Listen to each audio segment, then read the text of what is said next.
ሄሎ ሰላም ጤና ይስጥልኝ። እንዴት አደራችሁ? እንዴት ዋላችሁ? እንዴት አመሻችሁ? ይሄ ያስኔት ቻናል ነው። ሰሞኑን ጠፍቼ ነበረ። አሁን ብቅ ብያለሁ። በጣም ሀዘኔን በነፃነት ህይወት ማለፍ የደረሰውን ሀዘኔን ለመግለጽ ነው እና ትንሽ ለማለት ነው የመጣሁትኝ። አብራችሁን ቆዩ። ምንድነው በነፂ ሞት አንደኛ በኢቢኤስ የዛሬ ዓመት ሞቷል እንዲሆኗል ሲባል መጥቶ የሰጠው እና መቅዴ ጠየቀችው። በምን ምክንያት ነው ሐኪም ቤት የገባኸው? ህንድ ሀገር የሄድከው? ምን ትለናለህ ስለ በሽታው ስትለው ብዙም አላብራራም። ግን ትንሽ በውፍረት እና ሊቨሩ ላይ የውፍረት የቅባት መጫጫን ገጥሞት እንደነበረ ነው ያወራው።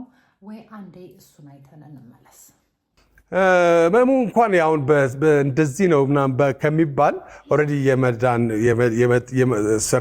ሪከቨር የማድረጉ ነገር ስላለ የፋት ሰው ውፍረትን ተከትሎ ሊቨር የሚጫን ነገር አለ። ያንን ነገር በመቀነስና እንትን በማለት ማስተካከል አለብኝ ነው። እነዚህ ነገሮች እንግዲህ ከቤተሰብ ሲመጣሉ አንዳንዴ ምናምን። አዎ እንደሰማችሁት ነው። ሙሉን መግለጽ አልፈለገም፣ ግን ያለበት ያው ያስታውቃል። በውፍረትም ቢሆን ከሰውነታችን በላይ ስንወፍር ያሉ ሲስተሞቻችን ጭነት ይፈጥርባቸዋል። ቅባት ምኑ ማለት ነው እና ያ ችግር እንደነበረ በትንሹም ቢሆን አሳውቆናል እና በጣም የሚያሳዝን ወጣት ምስኪን፣ ሁሌ እንደሳቀ ሁልጊዜ እንዳሳቀ በቃ እንደዛ ህይወቱ በዛ መንገድ መሄዱ አንዳንዴ ብለሲንግ ነው፣ አንዳንዴ ደግሞ ለቤተሰቦቹ ለልጆቹ እንዲሁም ለአድናቂዎቹ በጣም የሚያሳዝን እንትን ነው የፈጠረው እና ያው ሁላችንም መሄዳችን አይቀርም፣ ቀኑ አይታወቅም እንጂ አንድ ጊዜ ደግሞ በሰይፉ በጣም የሚገርመው ደግሞ እስከ መጨረሻው ሰዓት ወደ ስራ ለመስራት እየተዘጋጀ አንዴ ሰይፉን ያለውን ሰምተን እንመለስ። በነገራችን ላይ ነፃነት ወርቅነህ ትላንት የቤተሰብ ጨዋታን መጥቶ ቀርጿል። ትላንትና ትላንት ቀርጿል። ዛሬ ራሱ ጠዋት ለባብሶ ወደ ስራ ለመሄድ ሲያስብ ነው እንግዲህ ይሄ ድንገተኛ ህልፈት የተከሰተውና በጣም አስደንጋጭ ቀን ነው። እኔ ምን እንደምል ያው እንደሰማችሁት ነው የሰይፉ ፋንታሁን ምላሽ። ነፂ በጣም ሬዲ ሆኖ ወደ ስራ ሊገባ ኢቨን ከማለፉ በፊት ትላንት እንደሰማችሁት ስራ ገብቷል።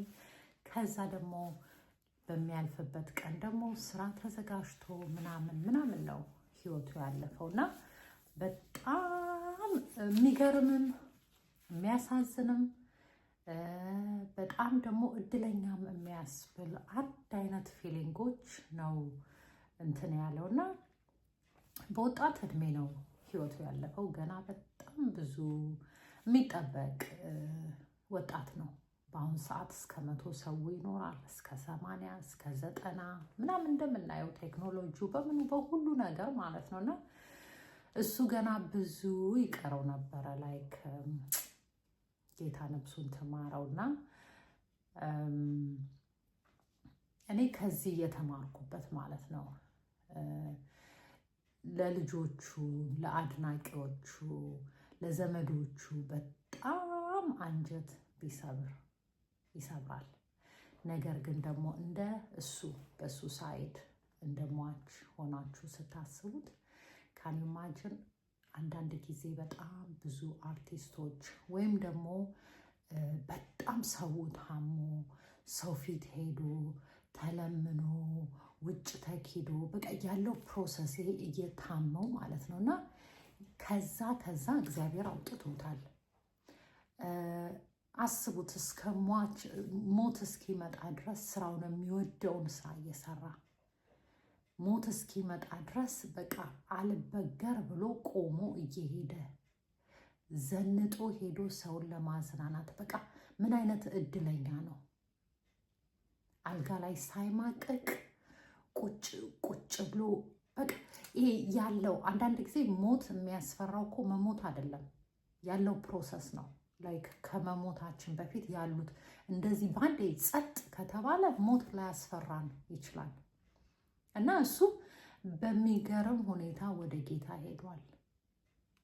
ደጋግም የምለው በቃ ይሄ ሳይማቀቅ የሰው ፊት ሳያይ እሱም ደግሞ ሞር ፕራይቬሲ የሆነ ነገር በቃ ህዝቡ ጋር እንዲሆንም የፈለገ አይመስለኝም። እና እሱ ደግሞ ምስክርነቱ ሰይፉ እንዳለው ከማለፉ በፊት ተቀርጿል። ከዛ በዛ ጧት ደግሞ ለብሶ ተዘጋጅቶ ወደ ስራ በሚሄድበት ሰዓት ነው ህይወቱ ያለፈው። እና ምን አይነት እድለኛ ነው! ማጣታችን ቤተሰቦቹ፣ ልጆቹ፣ ጓደኞቹ፣ አድናቂዎቹ ቢያሳዝንም ለነሱ ለሱ ግን እግዚአብሔር እረፍት ነው የሰጠው።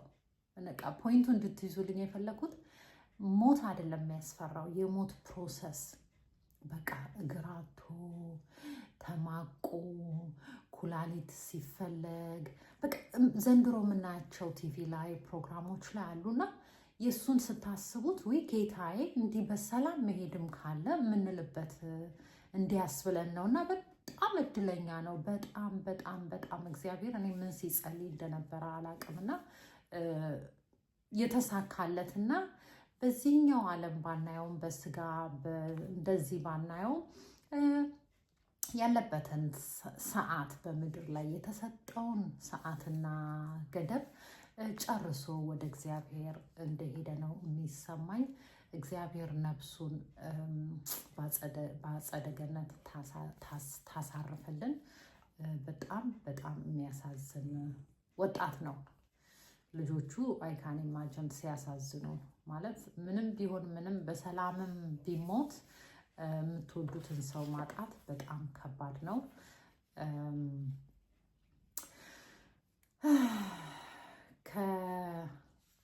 በጣም ወጣት ነው እና አሁን የእሱን ፕሮግራም ማን የእሱን ቦታ እንደሚሞላ እግዚአብሔር ነው የሚያውቀው። ያለሱ አይደምቅም። እንግዲህ እግዚአብሔር ለሁሉም መጽናናቱን ይስጥልን ነው የምለው።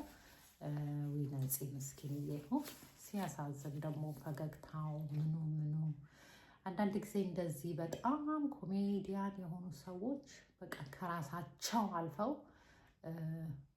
ለሰው ፈገግታ ሆነው ለሰው በቃ ደስ የሚል ቀን አድርገው ከዛ ቤታቸው ገብተው ደግሞ አናውቅም እና